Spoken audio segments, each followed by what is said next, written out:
that sanctifies, truth that sets us apart. Baptize us with your Spirit. Let my voice not be heard, but your voice be heard. Through Christ's name we pray with much thanksgiving. Amen. Amen. So, is gratitude dead in the heart? If you're wondering, why would we be studying about stewardship? Okay, what has stewardship got to do with the end time? It's funny and it's strange, but it's very essential. And I realize that it's a matter of great magnitude. Okay, it's a matter of life and death. A matter of life and death. Next. Jonah 2 verse 9. I'm reading from the NIV. It says, "But I, with shouts of grateful praise, will sacrifice to you. What I have vowed, I will make good. I will say, salvation comes from the Lord." Now, when you go home, I want you to read Jonah chapter 2.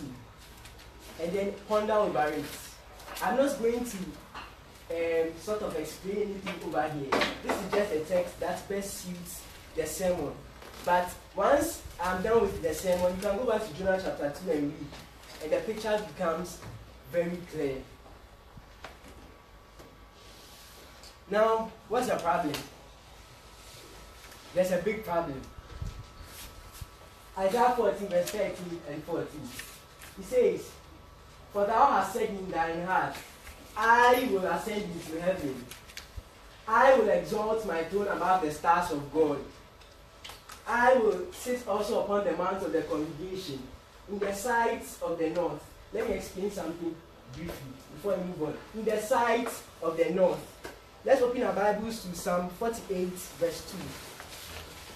Psalm 48 verse 2. In Bible prophecy, who is the king of the north? Psalm 48 verse 2.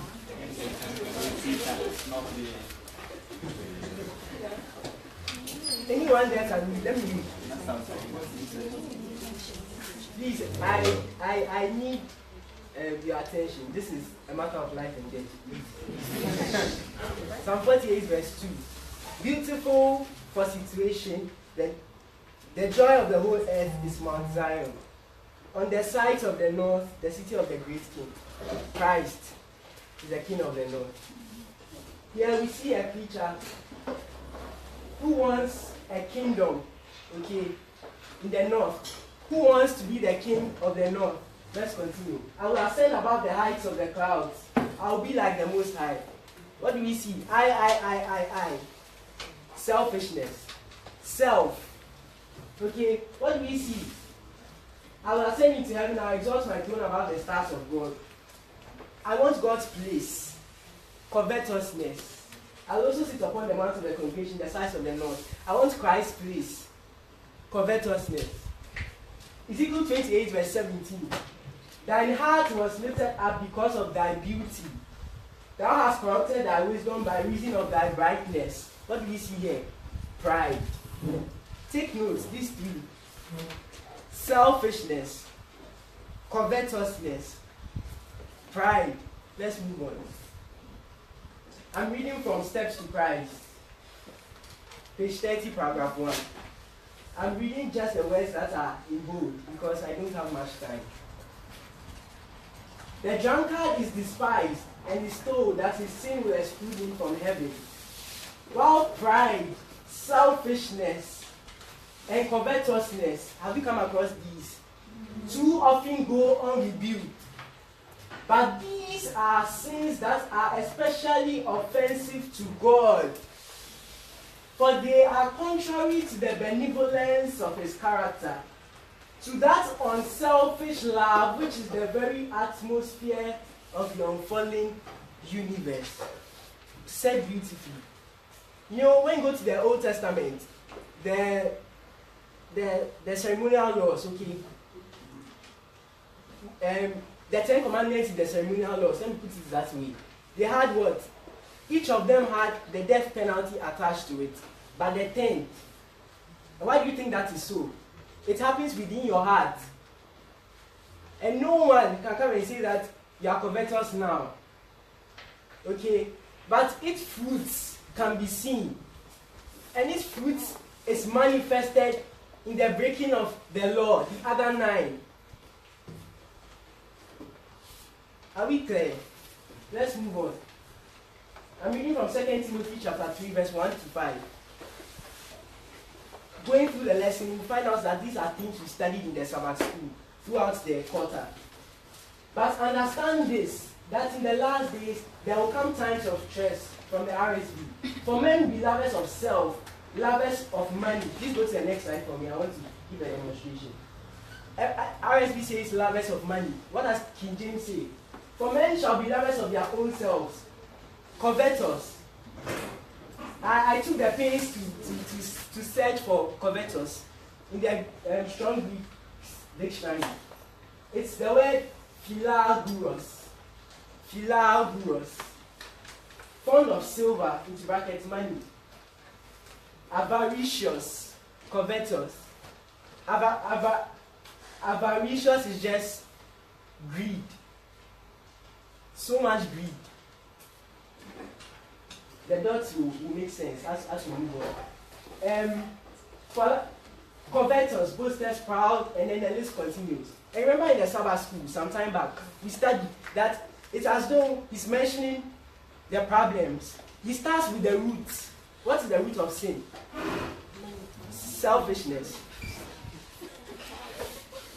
Self, that's the root. What is its first fruit? Covetousness. Then what follows? Pride. These 3. Let's move on. Now this is a quote from Satan. Okay? Seen by Ellen White in Vision. Go, make all them in its most attractive light, that they may lay up their treasure here and fix their affections upon earthly things. We must do our utmost to prevent those who labor in God's cause from obtaining means to use against us. Keep the money in our own ranks. The more means they obtain, the more they will injure our kingdom by taking from us our subjects. Now pay particular attention to this. Make them care more for money than their building of Christ's kingdom and the spread of truths we hate. It will make sense soon. And we need not fear their influence, for we know that every selfish, covetous person will fall under our power and will finally be separated from God's people. Let's move on. When I read this, when I came to this part, this text came to mind, where we're told that it will be quite difficult for a rich man to enter heaven. And it made sense to me. Looking at the parable, you realize that the man was covetous. He couldn't leave all his possessions. Okay? So outwardly, it was as though he had kept all the commandments. But the roots, they were there. And when he was asked to sell all his property, he turned away in grief. He was sad. He was covetous. He was lost. Let's continue. From Counsels on Stewardship. It is this increasing devotion to money getting, the selfishness which the desire for gain begets, that deadens the spirituality of the church and removes the favor of God from here. Now we hear, okay, that the church is dead. Spiritually speaking, the church is dead. What are some of the causes of this death? At the root of it lies self, covetousness, and pride. Deadens the spirituality of the church. When the head and hands are constantly occupied with planning and toiling for the accumulation of riches, the claims of God and humanity are forgotten. Now, we are going to study something quite brief. This part of the sermon is boring, okay? But kindly follow me. What we are going to do is we are going to look at the development of the problem over time. What we are going to do is we are going to see one aspect you know, the devil works in many ways.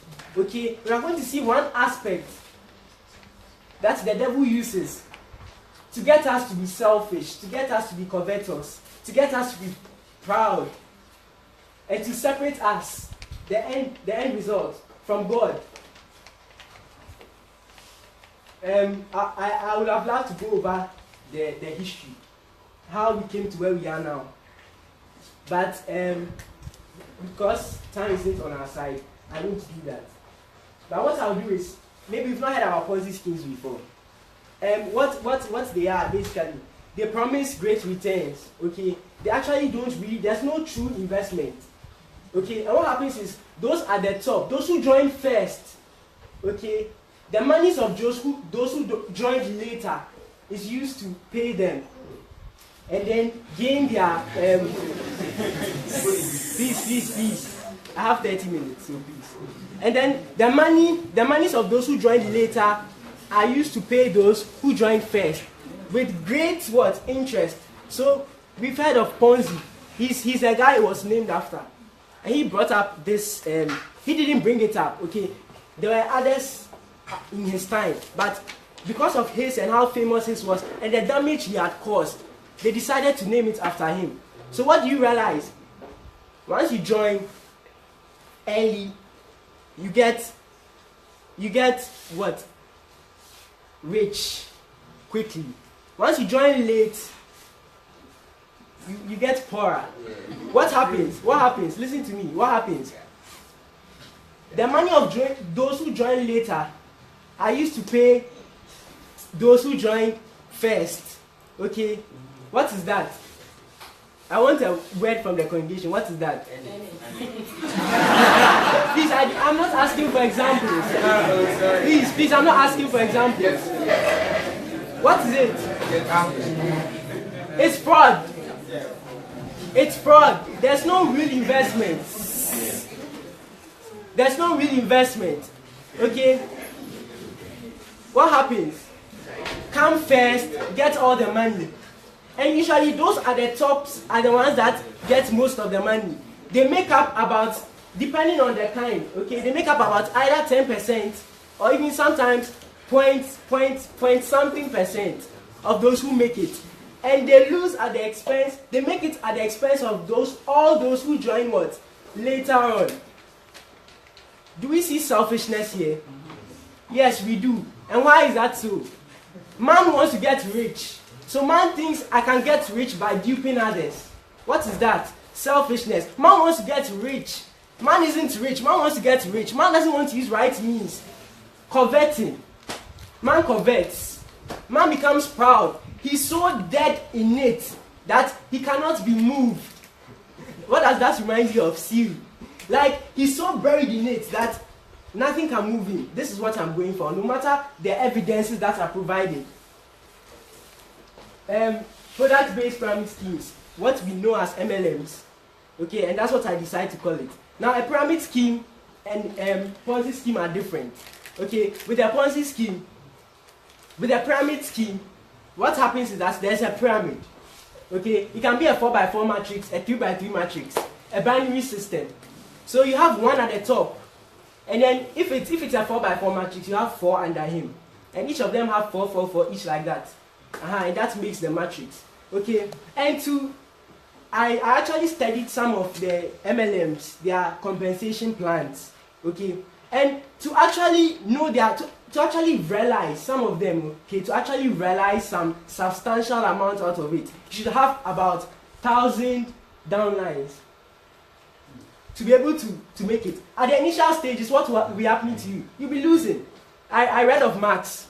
And I heard with them, I don't really have the facts, but I heard you pay I think 700, okay, to join, and then once you join and you get your 3, you are paid I think 350 a month, but you are still supposed to pay 700 to be able to buy the product and sell and all.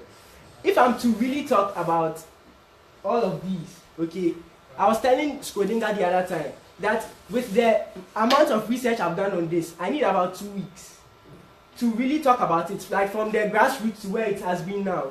So this is just a brief summary, and it runs through all of them. The hybrid here is an example you mentioned. Earn it.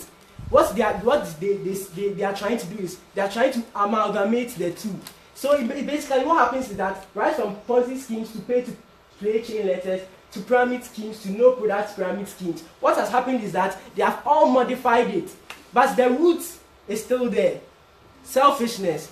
You are gaining at the expense of others. And you make it rich. Now, if you really want to be rich, okay, no product pyramid schemes can get you there. An example is what? Prado. I know of someone, okay, who can earn about 3,000 a week because he has that amount, that number of downlines, okay.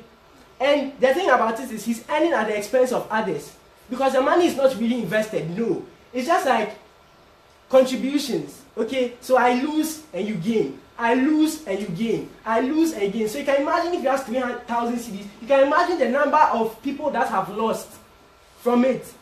And you think this is a legit way to make money?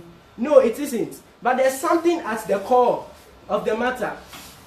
Let me continue. It saddens my heart, okay? It saddens my heart when Adventists, okay, are taught. You go to their WhatsApp pages, and they are taught how to get downlines. They are taught the strategies to use. Okay, they are taught how to answer questions. If they tell you that this causes cancer, tell them A, B, C, D, E, F, G, to show them that glutathione doesn't cause cancer, and they learn it. So if they come, they call them prospects. Okay, you have your list, and they teach you how to go in for it.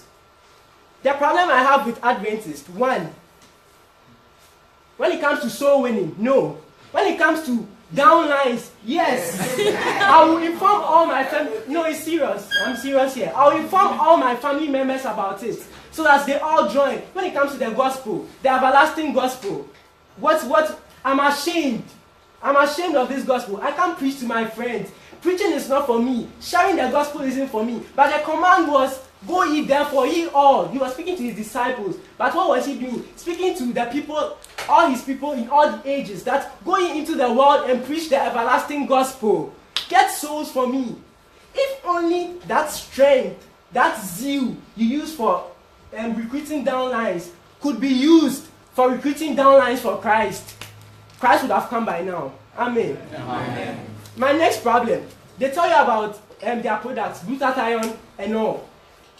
Their creams, usually their products are medicines that you take in, or things that can get finished, so that there's always the demand. Two, they are always overpriced. And why are they overpriced? To pay the long line of those on the top of the pyramid. I had some facts here that I would have read to you. People, scientists who have worked with MLMs and are telling us the truth about their products. I have them here, but time won't permit us. If you really want it, you can come and see me.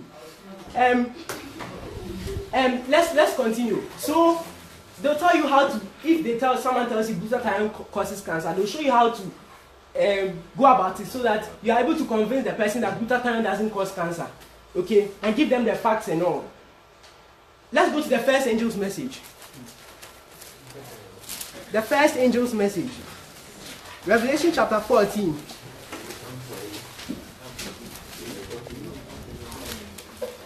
Okay. And I saw another angel fly in the midst of heaven, having the everlasting gospel to preach unto them that dwell on the earth, and to every nation and kindred and tongue and people, saying with a loud voice, fear God and give glory to him.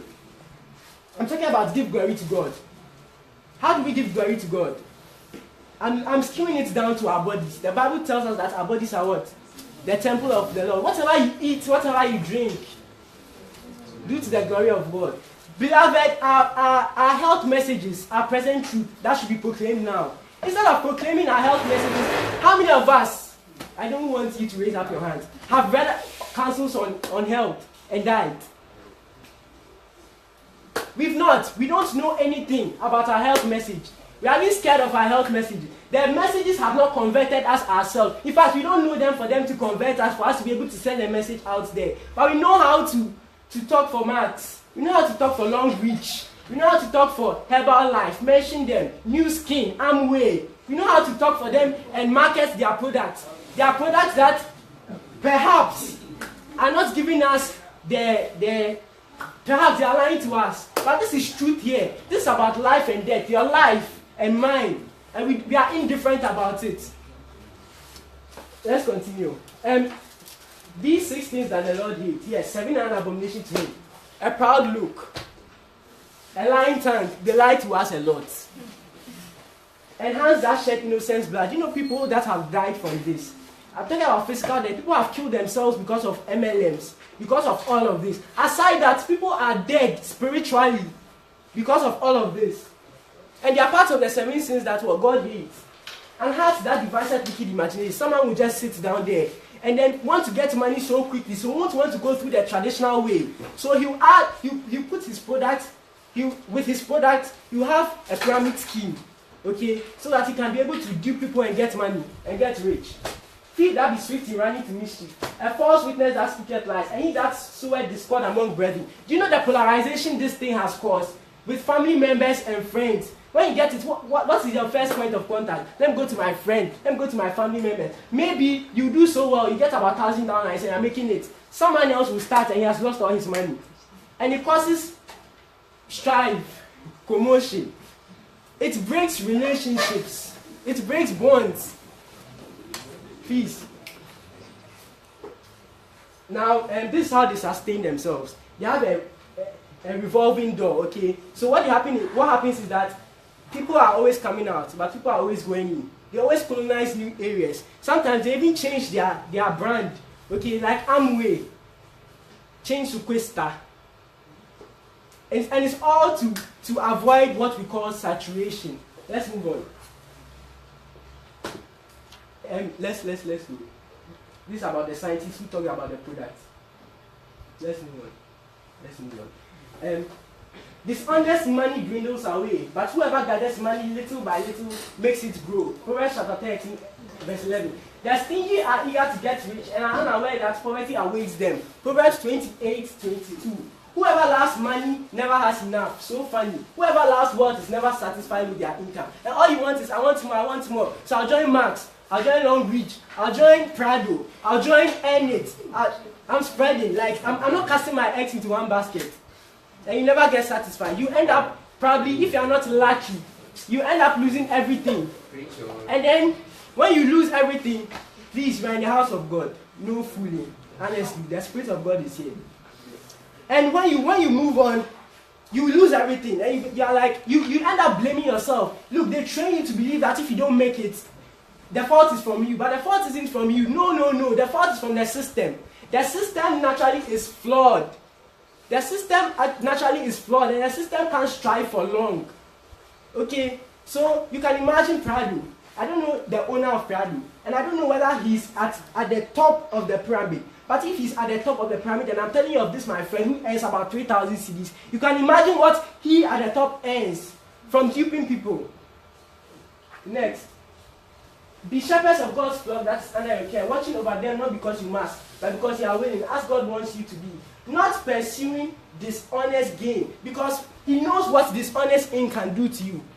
At the heart of the matter, at the root of it, lies selfishness, lies pride, lies covetousness. What has got the world to its present state? Now, in contrast, he says, command them to be good. 1 Timothy 6:17-19. To be rich in good deeds. Okay? That is where our treasure should be. Our treasure should be in heaven. We should be proud that I'm rich in good deeds. Okay? God has worked in me, that Jesus Christ has worked in me so much, so well, that I can boast of this, and this, not by my own, but by Christ's power, by his might, by claiming his sacrifice, because I am grateful for what he has done for me. In other words, gratitude isn't dead in my heart. Now listen, you rich people, weep and wail because of the wicked that is coming on you. Your wealth has rotted and must have eaten your clothes. Your gold and silver are corroded.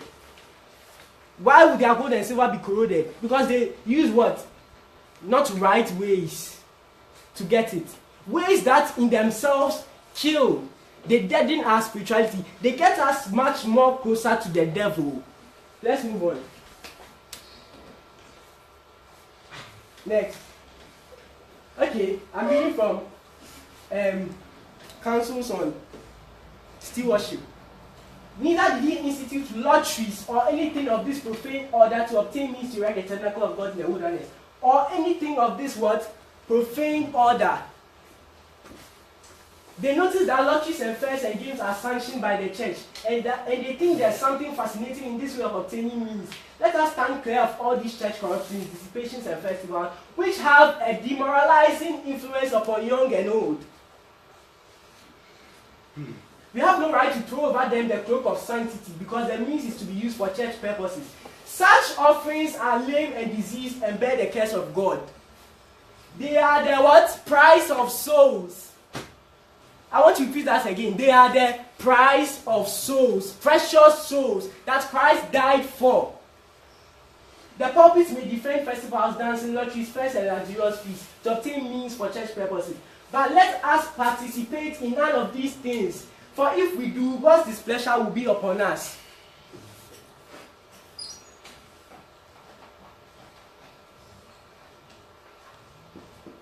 All these methods of bringing money into his treasury are an abomination to him. It is a what? Spurious devotion that prompts all such devising. Oh, what blindness, what infatuation. It's upon many who claim to be Christians. It's so sad. When these angels come to minister to those who shall be heirs of salvation and witness the exhibition of selfishness, of covetousness, of overreaching, and benefiting self at others' disadvantage, what they all do? They what? They turn away in grief. When they see those who claim to be heirs to an immortal inheritance so penurious in dealing with those who do not profess any higher ambition than to be laying up treasures on earth, they turn away in shame. For holy truth is what? Reproach. Now, maybe some of us may be in this situation. Maybe some of us may not find ourselves in this situation. Maybe some of us are in this situation, but we don't see how dangerous it is. I'm telling you, one day, by God's grace, you see how dangerous it is. Maybe some of you may be like this. If a faithful picture of your course in money getting could be presented before you, you would be terrified. Maybe some of you are terrified. You would be disgusted with your closeness, your penuriousness, your love of money. You would make it the effort of your life to obtain the transforming grace of God, which will make you a new man. Let's move on. Next. So, we have now come to talk about love. I have 5 minutes. In contrast to selfishness, okay, we find love, God's love. His character of beneficence, his benevolent character, which is outward giving. Okay, it doesn't seek itself. Okay. Another thing about love, God loved the world, and because of his love for the world, he what? He gave. He's benevolent, and that is how he has created the world to be. Constant self-denying benevolence is God's remedy for the camping sins of selfishness and covetousness. Wow, did you see that? That is the solution to all of this. Benevolence. In contrast to what? Hoarding. One quote probably will come across it. It says that Christians, okay, are supposed to be receiving wealth, money, with one hand and dispensing with the other hand. Okay, that sacrifice you make that is what starves covetousness to death. And day by day, as you grow, what happens? You are starving covetousness to death. You are becoming more and more like your Redeemer, your Creator. You are becoming more and more like Christ. And that is the goal. Godliness, Godlikeness. That is the goal. Next. So, you realize that water, okay, the water bodies give their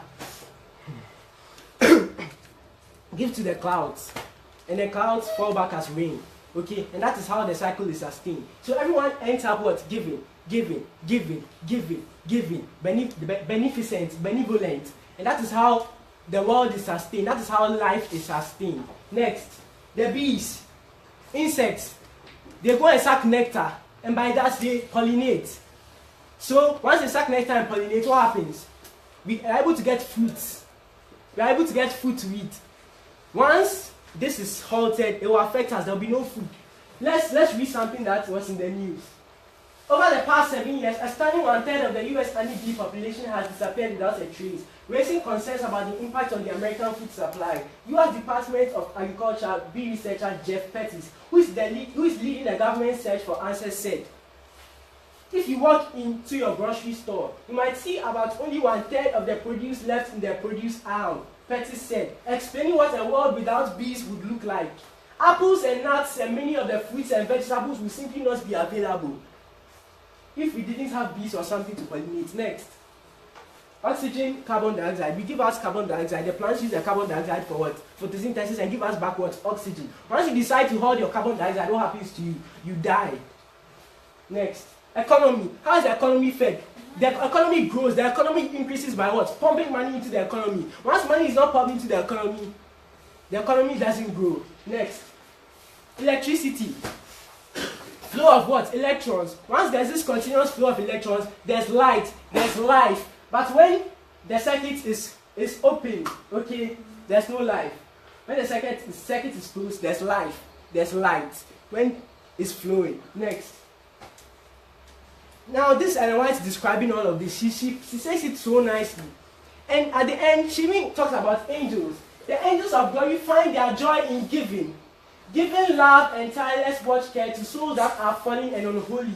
Heavenly beings woe the hearts of men. They bring to this dark world light from the courts above. By gentle and patient ministry, they move upon the human spirit to bring the lost into a fellowship with Christ, which is even closer than they themselves know.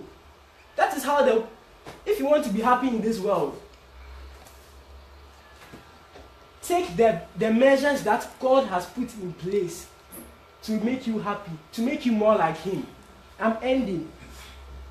What are some of the measures God has put in place? Look, Christ gave His all that you and I might be saved. But in turn, we cannot give our all. When Christ asks for something, it's not as though He's demanding it because He needs it. Come on. That is too shallow. Everything in this world belongs to Him. He created all things. All things consist because of Him. He sustains all things. Everything belongs to Him. And you are just a steward. You know why the poor are with us? For us to exercise this benevolent act of giving, of sacrificing. You know why He has instituted all of this in place? For us to, you see, sometimes it saddens my heart when people can put 30 cedis in Prado, okay? But when you tell them to come and pay food use 30 cedis, now it's 40 cedis, they'll say no. Beloved, where is your heart? Is your heart for the world? Once they all corrupt, once they all go away, when the food committee asks you to pay 30 cedis, this is what? Storing up your treasure in heaven. You say, no, I don't have money for this. Maybe I won't even eat the food. So why should I pay? But you will gladly go and look for money somewhere to join Prado or earn it. Or you can name them Max International, Long Reach, Herbal Life, New Skin. Is gratitude dead in the heart? Look at all that Christ did for you. And this is how you repay Him. By getting into the means or the ways or the channels that the devil has provided, that you become drawn much more closer to Him. And you can't have two. You can't have the two. It's either you are for God, so you are benevolent, or you are for the devil, you are selfish. I find it disheartening when people, look, we're in the time of plenty.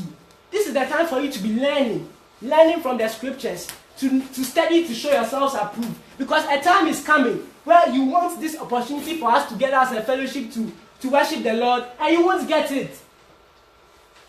This is the time for you to be storing up treasures in heaven. This is the time for you to be studying. This is the time for you to be beholding. Through your Bible study, through prayer, through witnessing.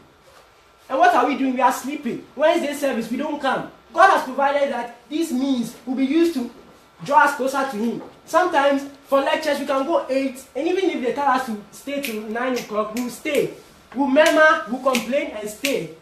But when it comes to church, that is when, today I'm not feeling well, let me sleep. God will understand. And you know the sad thing about it, even in your rooms, you don't pray. So time for service, 6 to 7, holy hours. Why do you think Paul says, do not forsake the gathering of the saints? Because he knows the importance of it. I remember Osei was telling me some time back of his friend who was in tech, who I think he didn't go for service, okay, and he got seduced that night. Only if he went for service, that wouldn't have happened. And you see, when we don't go for our services, what do we do? It's not as though maybe we are lying to ourselves. We don't do that. We'll be thinking about the world, we're thinking about studies, something else. And we don't come to pray. Look, personal individual prayers are essential. You must pray every time. It should be the breath of your spiritual life. But group prayers are also essential. If you want to pray individually alone without praying as a group, without coming for prayers on Wednesday, you are selfish. Still applying the devil's principles. It's all about you. Come, the church, God has instituted that believers meet to pray, to worship. And I went for lecture 8, I close 5, I'm hungry, so I'm going to eat. Seriously, if Christ decided that, oh, I'm suffering too much, forget them. Will you and I be sitting here? No. Look at what Christ has done for you. Doesn't it pull you? Doesn't it draw your heart closer to him? Don't you want to give your all to him? Don't you want to meet him when he wants you to meet him and commune with him? Brethren, there's a time coming that you won't get this opportunity. You'll be looking so much for this opportunity, you won't get it. And you'll be lost. Because you decided, when the church decided to meet, to learn more, you say, who are you? Who am I? Even people who are knowledgeable in the word, pastors, great pastors, go for Bible studies and they sit in the congregation and listen to whoever is leading. Why does the Bible tell us that his ways are past finding out? Look, we'll spend eternity studying about God. Don't think that I know so well the doctrine of the Trinity. So today we are studying the doctrine of the Trinity in church, so I won't come to church. Why? Look, thousands of people can come to stand here and present the doctrine of Trinity, and they present it in a different way. If you think I'm lying, go to YouTube right now. Go and look for a video by Stephen Boy on the Trinity. Go and look for a video by Doug Bashir on the Trinity, Pastor Ewo on the Trinity, and watch for yourself. And you see that each of them have it in a different way, but it's so beautiful. And each of them will give you a different light about it. Each of them will make things clearer to you, because the Spirit of God is working. And you sit there and say, I know a lot about Trinity, so I won't come. Saturday service, you come anytime you want. Are you a good steward? Afterwards, what will happen? Stay and let's have Bible studies. Because this is the time you are supposed to be storing up all those great truths in the Word of God. So that when the time comes, that's time where you won't have this opportunity, you have something in your mind. Because faith is based on the Word of God. So when the devil presents you with something, look, that time is not an easy time. Even for Christ, he prayed, if possible, let this cup pass from me. Who are you? To stand head on with the devil. And he prayed, if possible, but after the prayers, he was strengthened. He was strengthened. And you sit there and say, I won't study. Meanwhile, it's sad. And it's part of the reasons we don't go for evangelism. You are afraid they'll ask me something. I have a testimony to share. Done broadcasting. After one session. By done broadcasting team can testify to that. After one session, we met a fine gentleman. Yeah. I think I can mention his name. He's Prince. I think he's a PBL 3. He came out and he said, God richly bless you guys. I have this question that has been bothering me. Sometimes even when I'm in church, it's placed in my mind. And I feel like, no, I don't really want this. Like, it shakes my faith. Hebrews chapter 5 verse 7. Maybe we could go there and read it. And when he started speaking, you know the first thing I did? I closed my eyes and prayed that God's Spirit will be here. Because I don't know everything. And it's possible that you ask me a question I have no idea about. I pray that God should give me His Spirit. Hebrews 5:7. Is anyone there? Please, if anyone is there, someone should read it for us. Hebrews chapter 5 verse 7. Yeah. Whom in the days of his flesh, when he had offered up prayers and supplications with strong crying and tears unto him, that was able to save him from death, and was heard in that he feared. Amen. When you go on, please read it very well. I'm sure it's one of the texts that Muslims use a lot to tell us that Christ did not die. When I read it, my eyes opened. I said, hey, God, what is this? How am I going to start? So first I told him, I have a Bible that allows me to be able to know the words that were used in the translation. Probably it's a translation problem. So I told him that I will go back and check and then get back to him on that. Then Agabus too had not a different view, something to complement me. So he started talking about the right way to study the Bible, here a little, there a little. In that instance, I searched for the text. I read about all the translations. Okay, I can't read all, but like 5 or 6 of the translations. And the translations were saying the same thing. So I realized that it's not a translation problem. And I began to speak. You see, when God says that, study to show yourself approved, trust me. When the time comes and you stand before kings, I will give you my words. And after I was done with my submission, I was shocked. I knew that wasn't for me. I knew very well that wasn't for me. I was shocked. And you know what he told me? God bless you. Thank you very much. That's the best answer I have heard. I've been going here, looking for answers to this. This is the best I've got. Thank you. God bless you. And he said, I hope next week you guys will come. Kwesi also has a very nice testimony where after he shared his Dawn broadcasting message last week, you know what? Someone came out and told him that, God bless you guys. I mean, this is unique. This is wonderful. We've not heard the message presented in this unique way before. And God is giving us testimonies. Members are sleeping, sitting down, thinking that evangelism is for just a few. The Personal Ministries Department has put in place structures to allow for you to be able to witness Dawn Broadcasting, IDBS. Roxon has a testimony. He's part of the Dawn Broadcasting team as well as the IDBS. He shares with this friend. And his friend is cooperative and all. The friend understands. And God is using men who will avail themselves. But we sit here and evangelism is for a few. Who told you? If you are a Christian and you don't evangelize, you are selfish. You are hoarding the truth you have. I think I've spoken enough. I should end here. Please go to the last slide. As I said, this message is very dear to my heart, and I know it's dear to God's heart. Don't put yourself in the devil's cobweb. The devil has put in structures to make sure that you move away from him. I had a practical session, but because of time, I won't do it. But look, the Bible says when you hear the voice of the Lord to do what? Do not harden your heart. I want to challenge you, because I know the God that I serve, to put in practical measures. When you get your income, dedicate a portion to the poor. Dedicate a portion to the church building project. Let it not be I'm spending on myself.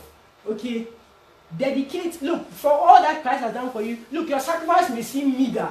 But once it's from a clean heart, a true and pure heart, he accepts it. You remember the woman who gave the coin? She gave all she had. And Christ accepted it. Some people are so rich that they can remove 1,000 CDs and it doesn't move them. 1,000 CDs is nothing. And someone come and give 1,000 CDs and we'll see, yes. Someone will give maybe 2 CDs. And that's all the person has. The person doesn't even know how he's going to eat over the week.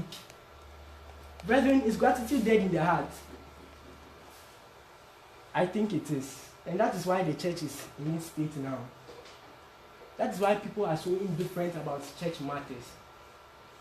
If you knew the times you were in now,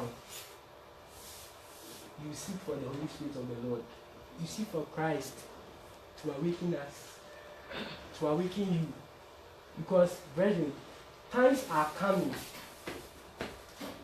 And those times are dangerous. They are deadly. Look, prophecy is fast fulfilling amongst us. We just see it, the way things are unraveling. And members of the church are sleeping. When it comes to give this amount to the glory of God, no, they are worrying us with offerings. But don't you know it is these offerings that God has put in place? I'll give you the slide, you can go through it. Wonderful text there. These offerings that Christ has put in place to help you empty yourself of self. Look, you learn how to get prospects. We told you to come and learn how to get Muslims. You didn't come. Meanwhile, we are in an Islamic dominated community and you must learn. You didn't come, it's not essential. Are we serious? Do we know the times we are in? Do you know what it took Christ? His all because of you and me. And this is how we want to pay him back. When he comes, we find grace on earth. We find souls on earth that are alive, that are willing to serve him, that know the magnitude of the sacrifice that he did on their behalf. And because of that, it moves them to acts of gratitude. They give and give and give, and they don't complain. They give and give and give, and they don't complain. They give their lives to Christ. They'll try to make it to every church meeting as they vote for their lectures. Okay, they'll try to look, even if they are studying for block. Okay, they have block the following day, and someone comes that I don't understand this. They'll be willing to spend some time and explain those truths to the person, because it's a matter of life and death. These are the people God wants, who will study and study to show themselves approved. Who, when it's time for service, won't be doing their own thing, stealing from God. We hear that you have robbed me in tithe and offering. You have also robbed me in my time, precious quality time I want to spend with you to transform you. Morning devotion I won't do. I'm so busy with the cares of this world. The hymn says what? Take time to be holy. I won't do. I don't care. But God has instituted those things for them to remove self from us, pride from us, covetousness from us, for crying out loud, so that we can be awakened and we can do great service for his name. Please, let's go to the last slide. Have we forgotten that infinite price paid? Have we forgotten that infinite price paid for our redemption? Is gratitude dead in the heart? Does not the cross of Christ put to shame a life of selfish ease and indulgence? We are reaping the fruits of this infinite self-sacrifice, and yet, when labor is to be done, when our money is wanted to aid the work of the Redeemer in the salvation of souls, we shrink from duty. Selfishness is wicked in itself, and she's saying wicked selfishness. Seal our senses to the claims of God. God have mercy. Where am I?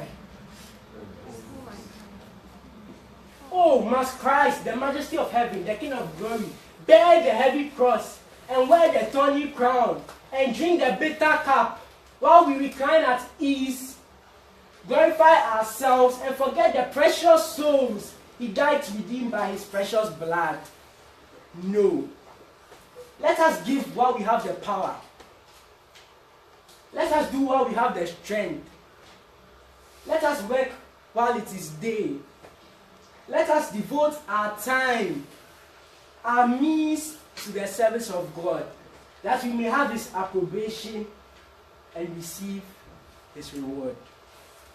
God bless us all as we make it a point, okay, to let these words of truth transform us and renew us and set us apart from for heaven. For we are created by God, by Christ, and for him. And no selfish, covetous person will enter heaven. Amen. Amen.